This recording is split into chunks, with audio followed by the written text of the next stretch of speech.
Hello everyone, this is Tiki Crossfix reading My Hero Podfics, and today I'm going to be reading the one-shot titled Dadzawa Senses by the author that I have trouble pronouncing, so it's just right there in the thumbnail for you.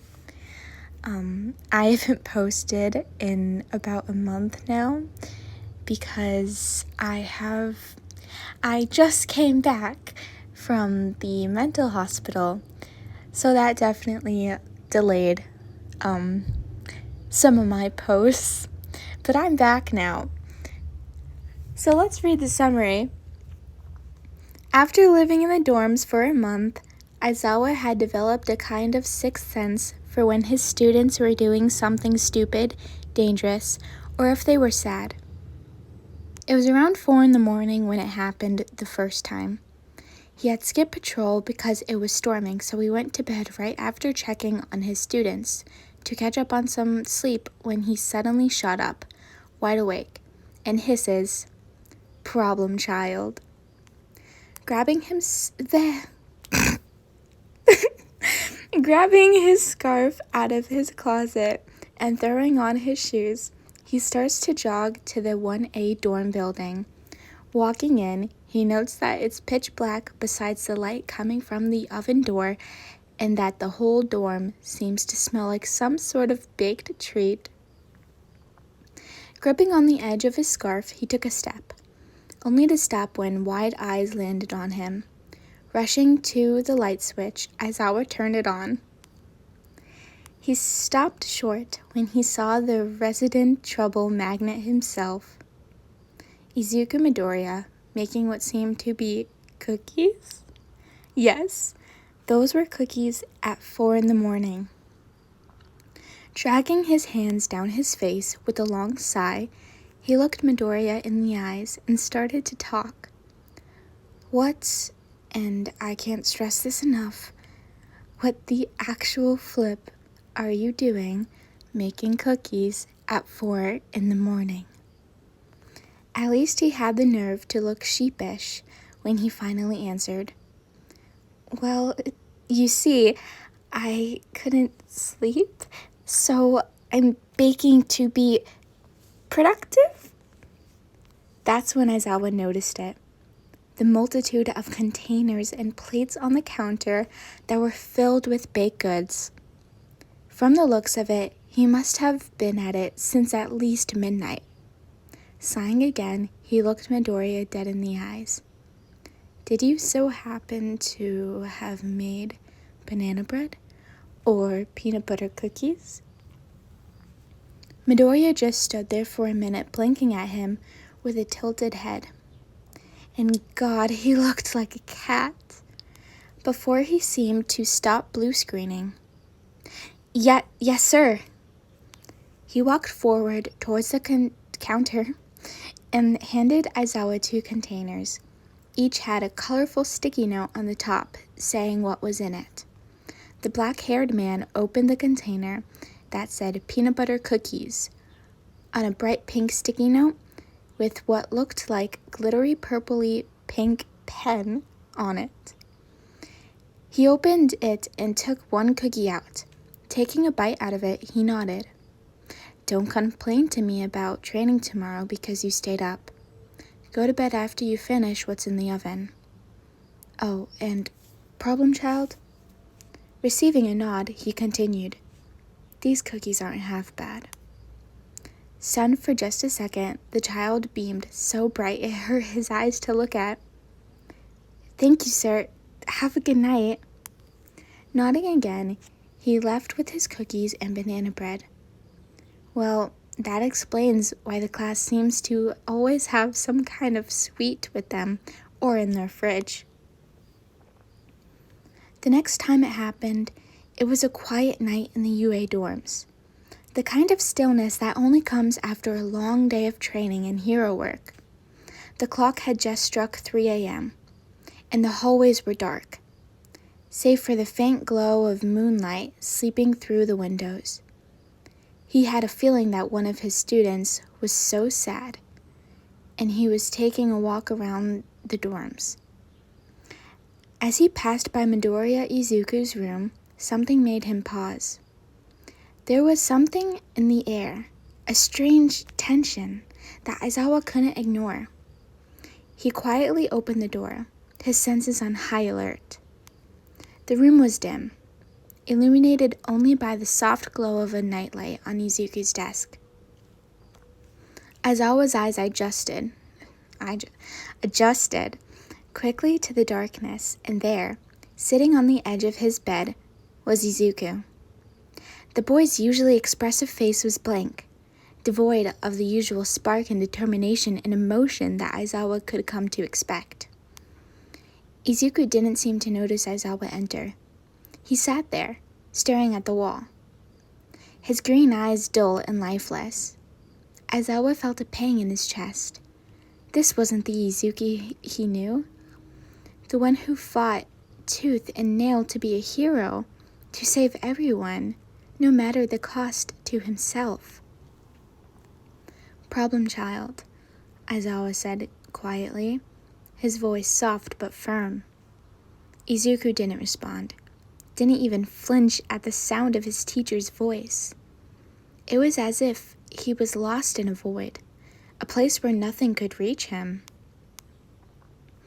Aizawa crossed the room in a few strides, kneeling down in front of Izuku so they were eye level.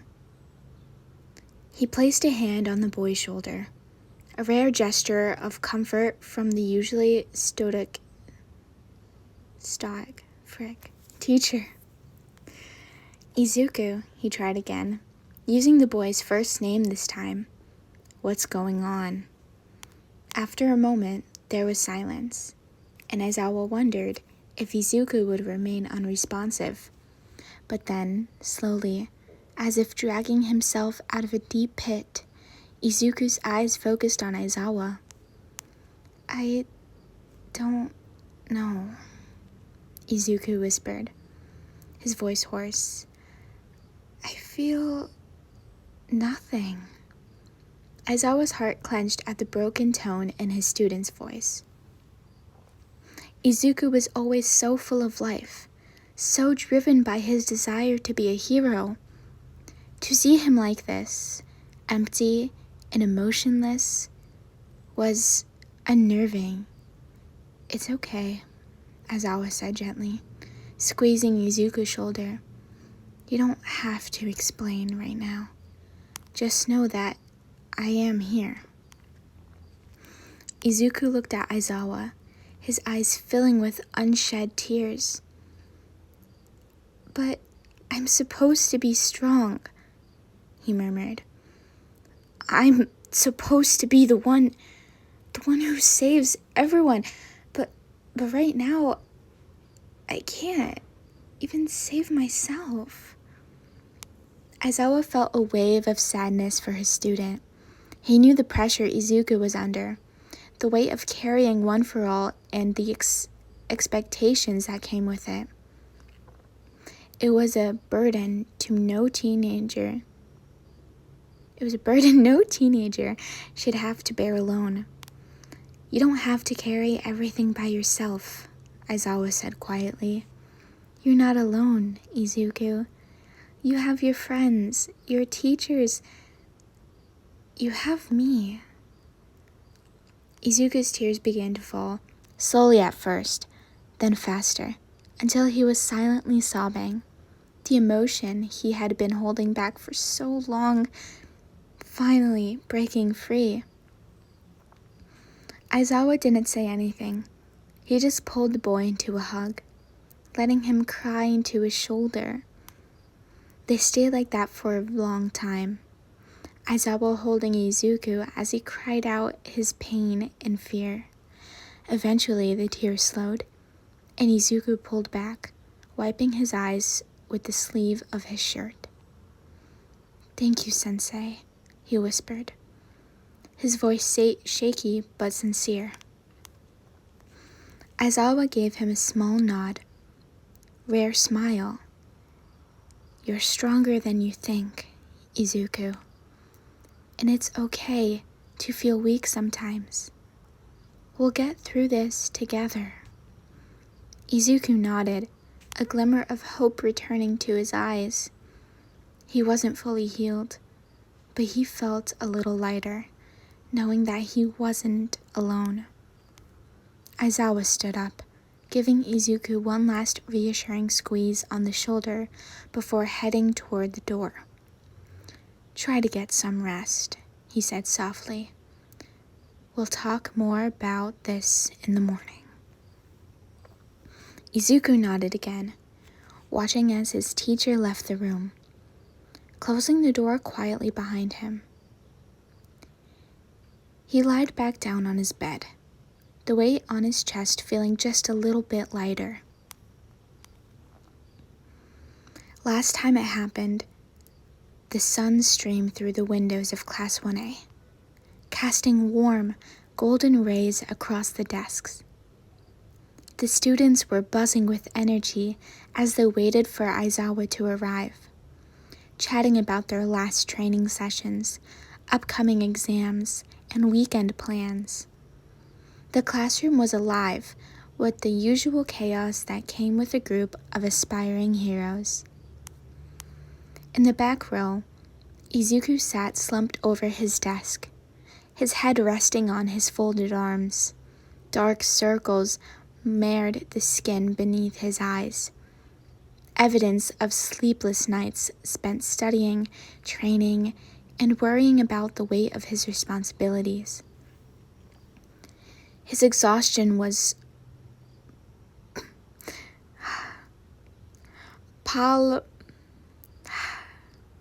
and despite his usual determination, he had barely managed to stay awake through the morning. Don't talk about that. When Aizawa had finally entered the room, his usual disheveled appearance and tired eyes greeted the class.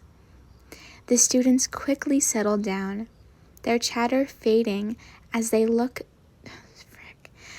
took their seats. Aizawa's gaze swept over the room, assessing each student with his sharp, observant eyes. As he scanned the classroom, his gaze landed on Izuku. The boy was sound asleep, his breathing slow and even. Aizawa's expression softened just a fraction, a rare sign of the concern he felt for his students. He knew how hard Izuku worked, how much pressure he put on himself to live up to the legacy of One for All. The boy was driven, but Aizawa also knew the toll it was taking on him. Aizawa walked to the front of the classroom, his movements slow and deliberate. He placed his worn sleeping bag down and turned to face the class, who were watching him expectantly. "Today's lesson is going to be self-study," Aizawa announced, his voice low and calm. "I want you all to work on your hero analysis reports. You have the rest of the period to complete them." The students exchanged glances, surprised by the sudden shift in their schedule. But before anyone could question it, Aizawa's eyes narrowed, and he added, "And I expect you to do it so quietly." He didn't raise his voice, but the underlying threat in his tone was clear. The students nodded quickly, understanding that Aizawa was in no mood for disruptions. As they pulled out their notebooks and textbooks, Aizawa moved to the back of the room, his footsteps soft and deliberate. He stopped beside Izuku's desk, the gaze lingering on the sleepy boy for a moment. Aizawa considered waking him up, but then he saw the peaceful expression on Izuku's face, an expression that was all too rare these days. Aizawa knew that the boy needed rest more than anything right now. With a quiet sigh, Aizawa turned his attention back to the class. A few students were whispering to each other, but as soon as they noticed Aizawa's glare, they immediately fell silent. He stood there, arms crossed, his presence alone a warning to anyone who might think of disturbing the peace. As the minutes ticked by, the classroom remained quiet. The only sounds were the scratching of pens on paper and the occasional rustle of a notebook being flipped open. Aizawa kept a close watch on the students, his eyes drifting back to Izuku every now and then. The boy hadn't stirred, still lost in the depths of sleep. At one point, Kirishima, sitting a few desks over, reached for his bag a little too quickly, causing it to knock against the leg of his desk with a dull thud. The noise was enough to make a few heads turn in Izuku's direction. But before anyone could react further, Aizawa's glare cut through the room with a knife. Like a knife, sorry. Kirishima froze. His hand froze. His hand hovering over his bag as he met Aizawa's eyes. The teacher's expression was unreadable, but the message was clear. No noise. Kirishima swallowed and nodded apologetically, carefully pulling out his notebook without making another sound. Satisfied that the room was back under control, Aizawa allowed himself a moment of relief. He knew the importance of hard work and dedication, but he also knew to let his students rest.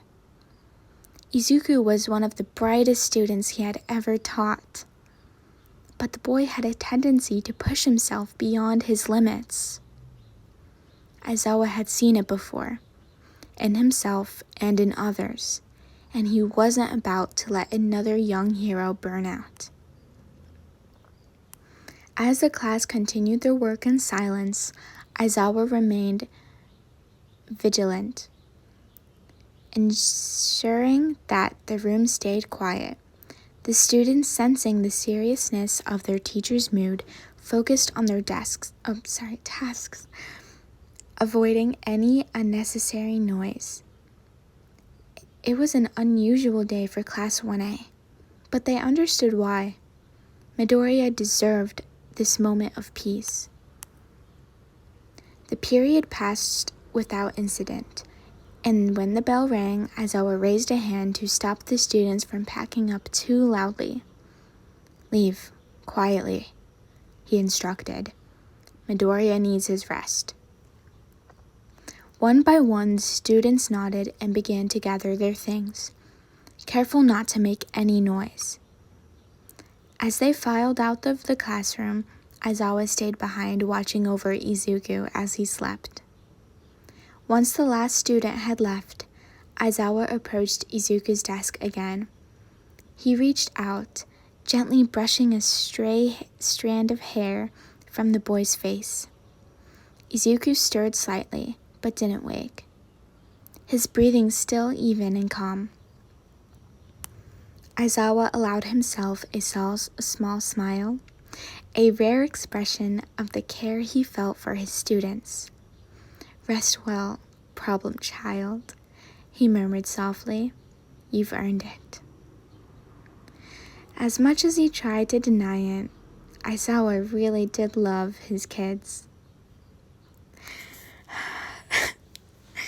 Oh gosh, and that concludes Dadzawa Senses by the author on the thumbnail that I cannot pronounce. So this is the very first time I'm reading it. I didn't pre-read it, so there are many stutters or word jumbles that I threw in there, but I'm sorry. I just got back and I don't feel real yet. So it's okay. I'm just trying to tell myself it's okay. Oh my goodness. But sorry, I know there's a bunch of word jumbles in here. But when you're listening to this for the first time, I am as well reading this for the first time. It's okay though. My voice got very, very dry. My throat, my mouth. Oh my goodness. I'm drinking a Capri Sun that I just totally forgot about. Yeah, that about sums it up.